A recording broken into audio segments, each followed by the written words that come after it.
大家好，我是香香，欢迎来到我的频道。今天我们来讲讲中世纪。由于中世纪篇幅较长，所以我打算把中世纪给分为2期节目来说。今天我们来讲第一段。一想到中世纪，我们的心中立马就会冒出几个疑问：中世纪为什么被叫做中世纪？中世纪期间发生了什么？人们为什么又叫它黑暗的中世纪？黑暗之中是否也有一些星光点点等着我们去发现呢？那我们开始吧。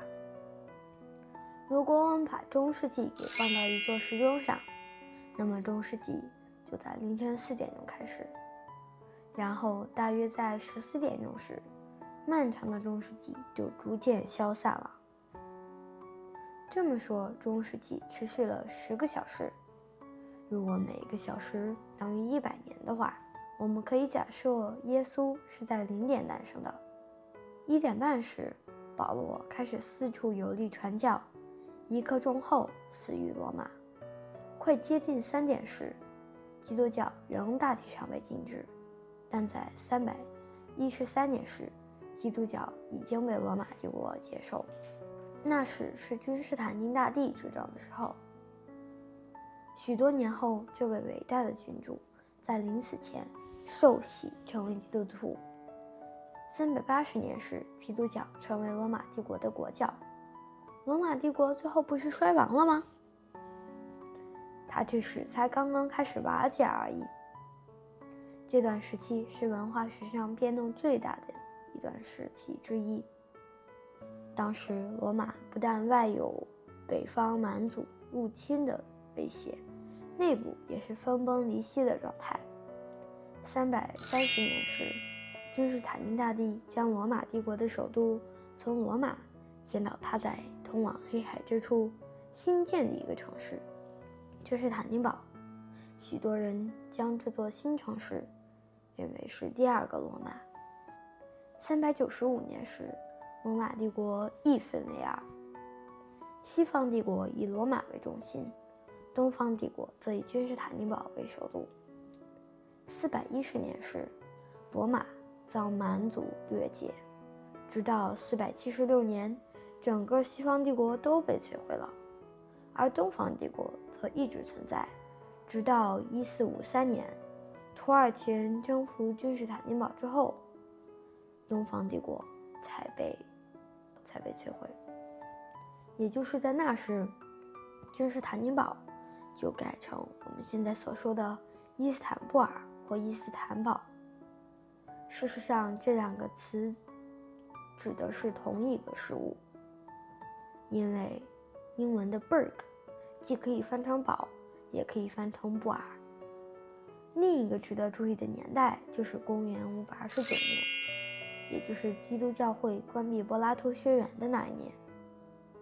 同年，圣本笃修会成立，成为历史上第1个大修会。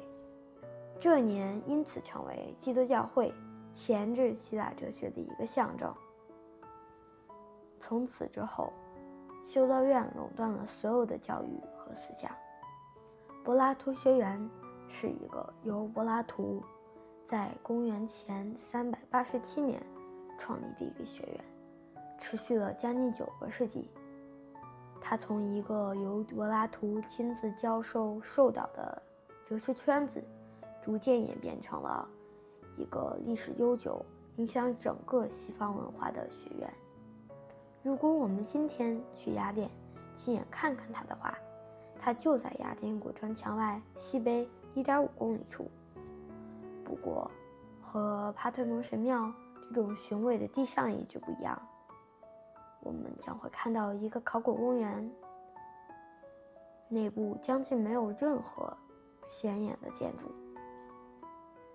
我们需要依靠我们自己获得的信息和我们自身的想象力，才能重现当年的样貌。这块区域本来是一块献给雅典英雄阿卡德莫斯的一块圣陵和花园，而柏拉图把学园建在这儿，为了纪念这位英雄，他就把学园的名字给起名叫 Academy， 这是现代西方语言学院一词的由来。圣门笃修会是一个由意大利人圣门笃在意大利中部创建的一个天主教隐修会。它的另外一个名字黑修士就来源于他们隐修会的修道士穿的僧服是黑色的，所以顾名思义就成为黑修士。他们是天主教的隐修会，所以自然遵循的是天主教的隐修方法和信仰。而圣门笃修会的象征则是十字架和耕地的犁。此时时钟正滴答滴答地走向5点半。中世纪的意思事实上是处于2个时代中间的一段时期。这个名词是在文艺复兴时期出现的，有时也被称为黑暗时代，因为它是处于古典时代和文艺复兴时期中间，笼罩欧洲的漫长的1000年的夜晚。至今英文单词 medieval 都被用来指那些过度权威、缺乏弹性的事物，具有贬义。不过也有些人认为中世纪乃是各项体制萌芽成长的时期，例如学校制度就是在中世纪出现的。修道院学校在中世纪初期成立，教会学校则在12世纪出现。公元1200年，历史上最早的几所大学出现了，而当时的学校研习的科目也像如今的大学一样，分成好几个不同的学院。1000年真的是很漫长的一段时期，但基督教也需要这样长的一段时期来招揽信徒。除此之外，许多民族也相继建国，拥有自己的城市、公民、民俗音乐和民俗故事。如果没有中世纪，哪来的这些民俗音乐和民俗故事呢？甚至没有中世纪，欧洲又会变成什么样子呢？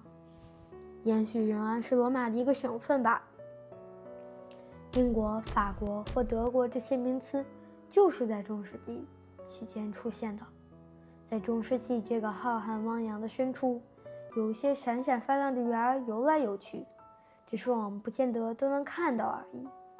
史特卢森就是中世纪的人，圣奥雷夫与查理曼大帝也是，更不用提罗密欧与朱丽叶、圣女贞德、艾文豪、穿花衣服的吹笛手，那些强大的王后与君王，侠义的骑士，美丽的少女，不知名的彩色玻璃工匠和灵巧的管风琴师傅了。再说，我们还没提到那些修道士、十字军和女巫呢。中世纪直到11世纪才来到挪威。如果说北欧立马就信奉了基督教的话，那是太过夸大其词了。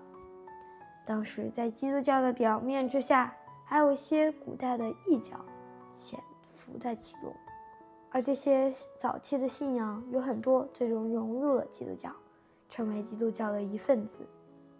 举例来说，在斯堪的纳维亚半岛上，圣诞节的庆典中至今可以看到基督教与古代北欧风俗融合的痕迹。俗话说，夫妻结合之后会长得越来越相像。这两种文化也是一样，于是我们看到耶诞饼干、耶诞小猪、耶诞麦酒等习俗开始越来越像东方的三智者和伯利恒的马槽。无论如何，基督教逐渐成为北欧人的日常生活哲学。因此，我们也常说，中世纪是一股以基督教的文化来统一欧洲的力量。说到这里，你会不会说，那么中世纪也不算太糟喽？想知道后续的话，请期待下期节目。本期节目就到这里。